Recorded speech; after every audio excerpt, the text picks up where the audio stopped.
मेरे नाम में जो दिव्य कीर्ति है उसका संबंध मतलब मेरी चॉइस से नहीं है, मेरे फैमिली से है, परिवार से है। मैं जिस परिवार से हूँ वो परिवार आर्य समाज को मानता है और आर्य समाज की एक विशेषता है कि वो जाति व्यवस्था को खारिज करते हैं। तो हमारी फैमिली में कास्ट सिस्टम काम ही नहीं करता है। हमारे बच्चों को परिवार में ये बताया भी नहीं जाता कि जाति क्या है, हम किस जाति से हैं। तो वो परंपरा कम से कम 3 पीढ़ियों से चली आ रही है। जो मेरे पेरेंट्स की जनरेशन थी, उस जनरेशन में बहुत सारे लोग साहित्यकार हैं। मेरे पिताजी भी साहित्यकार हैं, उनको हरियाणा के साहित्य अकादमी से कई अवार्ड्स मिले हैं, कई उपन्यास लिखे हैं उन्होंने। तो उस समय उन साहित्यकार परिवार के लोगों में एक राय बनी कि बच्चों के हम कास्ट नेम तो नहीं लगाएंगे, तो क्यों ना कुछ मौलिक सा नाम रखें जो साहित्यिक सा हो। तो ऐसा हमारे पूरे खानदान में 3-4 परिवारों में हुआ। उनमें से एक हमारा परिवार था। तो हम 3 भाई हैं, मैं सबसे छोटा भाई हूँ और हम तीनों भाइयों के सरनेम अलग अलग हैं। बड़े भैया का सरनेम मधुवर्षी है, दूसरे भैया का सरनेम प्रियदर्शी है, मेरा सरनेम दिव्य कीर्ति है। और वो मेरे पिताजी की और माताजी की साहित्यिक रुचियों का परिणाम है। जब मैं छोटा था तो मेरा नाम जब सरनेम लगाया गया तो चक्रवर्ती लगाया गया था। बाद में मेरे पिताजी को ये रियलाइज़ हुआ कि बंगाल में ये कास्ट नेम है, तो क्योंकि वो बंगाल में कास्ट नेम है और फिर कास्ट वाली फीलिंग ना आने लगे और क्षेत्रीय अनुभूति ना होने लगे कि बंगाल से मैं हूँ, तो फिर उन्होंने सोचा कि इसको बदलें। और तब मेरे एक मामा जी जो हंसराज कॉलेज में प्रोफेसर थे उस समय, डॉक्टर प्रशांत उनका नाम था, अब वो नहीं है, उनके बच्चों के नाम में दिव्य कीर्ति लगा हुआ था। तो उनसे बोरो करके हमने, मतलब मेरे पिताजी ने मेरे नाम को विकास दिव्य कीर्ति किया। और 10th क्लास से पहले की बात है तो मेरे सारे सर्टिफिकेट्स में, मेरे पासपोर्ट में, मेरे ड्राइविंग लाइसेंस में नाम विकास दिव्य कीर्ति ही है। ये रखा हुआ नाम नहीं है, ये मेरा ओरिजिनल और लीगल नेम है। ये केवल शौक से रखने वाला नाम नहीं है, यही मेरा वास्तविक है।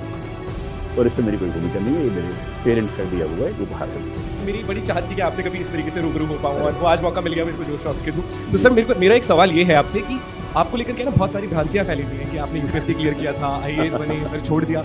और मतलब वो जितनी बार आप डिटेल में जाते हो ना सर्च करने के लिए, वो नई नई बातें निकल के आती हैं। अच्छा नहीं, उन्होंने कभी क्लियर किया नहीं, कभी कुछ। जैसे एक कोट था, मैंने कहीं पे पढ़ा था, किसी टीचर ने मुझसे कहा था कि ये ना मुखर्जी नगर में सिर्फ वही जाते हैं जो खुद आईएएस नहीं बन पाते। तो मेरे को आपसे जानना था, क्योंकि अब ये मौका मिला है, तो बिल्कुल सीधा मैं आपसे ही जानना चाहता हूँ। ठीक भी है, जब कोई दुविधा हो तो पूछ ही लेना चाहिए। ये बात सही है कि पिछले कई दिनों से ऐसी बातें मैं भी सुनता हूँ कि ऐसी अफवाहें हैं, लेकिन अफवाहों का समाधान कहाँ करूँ, कैसे करूँ? तो मैंने कई साल के संकोच के बाद पहली बार पिछले साल एक इंटरव्यू दिया ललन टॉप को। उन्होंने भी ये सवाल मुझसे पूछा, आपने शायद वो देखा नहीं होगा क्योंकि मैंने उसमें इसका जवाब दिया हुआ है। जब उन्होंने मुझसे पूछा तो मैंने इसका जवाब वहाँ भी दिया, आज फिर दे देता हूँ। हालांकि मेरी व्यक्तिगत राय ये है कि मैं बहुत जवाब देने में यकीन नहीं रखता हूँ।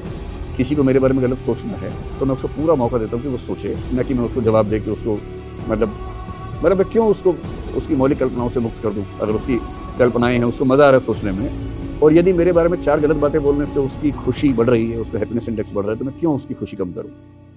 लेकिन हाँ, सच ये है कि 1996 में जब मैं करीब 22 साल के आसपास का था, पहला अटैम्प्ट दिया था, मेरा सिलेक्शन पहले प्रयास में हो गया था यूपीएससी में। मैंने ललन टॉप में बताया था कि मेरा रोल नंबर क्या था, 97484 रोल नंबर था, 96 का अटैम्प्ट था, 384 रैंक मेरा आया था। फिल्म्स में सोशियोलॉजी विषय था, मेंस में सोशियोलॉजी और हिंदी साहित्य विषय थे। अगर आप इससे और ज़्यादा जानना चाहें तो मुख्य परीक्षा में मेरे हिंदी साहित्य में 343 नंबर थे, जीएस में 321 नंबर थे, सोशियोलॉजी में 247 थे, निबंध में 112 थे और इंटरव्यू में 156 नंबर थे। और क्योंकि पहला अटेम्प्ट था उसकी याद रहती है जहन में। कुल 1169 नंबर आए थे, 384वां रैंक आया था। क्योंकि मैं माइल्ड नॉक नहीं पाया गया था उस मेडिकल टेस्ट में, तो मुझे CISF की सर्विस नहीं मिल पाई थी, असिस्टेंट कमांडेंट की। फिर मुझे CSS नाम की एक सर्विस, सेंट्रल सेक्रेटरी सर्विस, जो होम मिनिस्ट्री का ऑर्डर मुझे मिला था। मेरी ज्वाइन करने की इच्छा नहीं थी, तो मैंने ज्वाइनिंग एक दिन लेट की थी, 1 जुलाई के बदले 2 जुलाई को की थी। इस मूड से की थी कि रिजाइन करना ही करना है। और जल्दी ही फिर ऐसी स्थितियाँ बनी, कुछ मेडिकल प्रॉब्लम भी मुझे फील हो रही थी ऑफिस काम करने में, तो मेरे ख्याल से मैंने 8-10 महीने शायद काम किया होगा, फिर रिजाइन कर दिया। जिस दिन परिवार में सब लोग सहमत हो गए, उन्हें ये भरोसा हो गया, वैसे भरोसा हमेशा रखते थे मेरे ऊपर, उन्हें जब ये भरोसा हो गया कि ठीक है, उसूल वही है कि एक ही ज़िंदगी है, सारे प्रयोग उसी में करने हैं, उसी में प्रयोग करना है, उसी को जीना है। ये चांस तो है नहीं कि एक में प्रयोग कर दूसरी को जिएंगे। तो जो नौकरी अच्छी नहीं लग रही तो फिर मैं क्यों उसको ढोता। तो फाइनली उसको मैंने छोड़ दिया।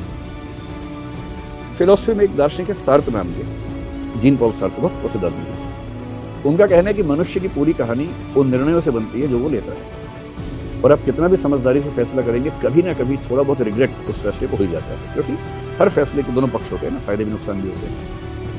पर मैं ईमानदारी से कह रहा हूँ कि ये मेरे जीवन का शायद अकेला बड़ा फैसला है जिसका रिग्रेट मुझे आज तक 1 सेकंड के लिए भी नहीं हुआ। मैं नौकरी छोड़ के इस दुनिया के सबसे सुकून वाले इंसानों में से एक हूँ और मुझे इतना भी दुख नहीं है कि मैंने नौकरी को छोड़ दिया। हमें होम मिनिस्ट्री में था और कुछ दिन अच्छे गुजरे थे वहाँ, लेकिन उससे बहुत अच्छे दिन मैं गुजार रहा हूँ नौकरी छोड़ने के बाद।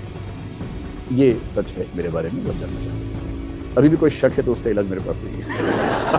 और सच बात यह कि मुझे फ़र्क भी नहीं पड़ता इस बात से। अगर आप शक करते ही रहें तो मैं क्यों अपनी तबीयत खराब करूँ ना। आप अगर आपकी रुचि है, आपको शौक है शक करने का। मुझे कुछ लोगों ने बताया कि कुछ लोगों का रोज़गार आज के लिए बन गया है कि मुझ पर शक करना, संदेह करना। मैं इसी में खुश रहता हूँ कि मेरे बारे में बात तो कर रहे हैं। परेशान तो वो है जिनके बारे में बात नहीं करता। बात तो हो रही है कम से कम, तो वही ठीक है। तो अगर कोई आपसे पूछे, आप कह देना कि मैंने भी ये कठिन सवाल पूछा था, पर इसका जवाब मिल गया। और जो तथ्य मैंने आपको दिए, आप उसकी जांच सीबीआई से करवा सकते हैं। और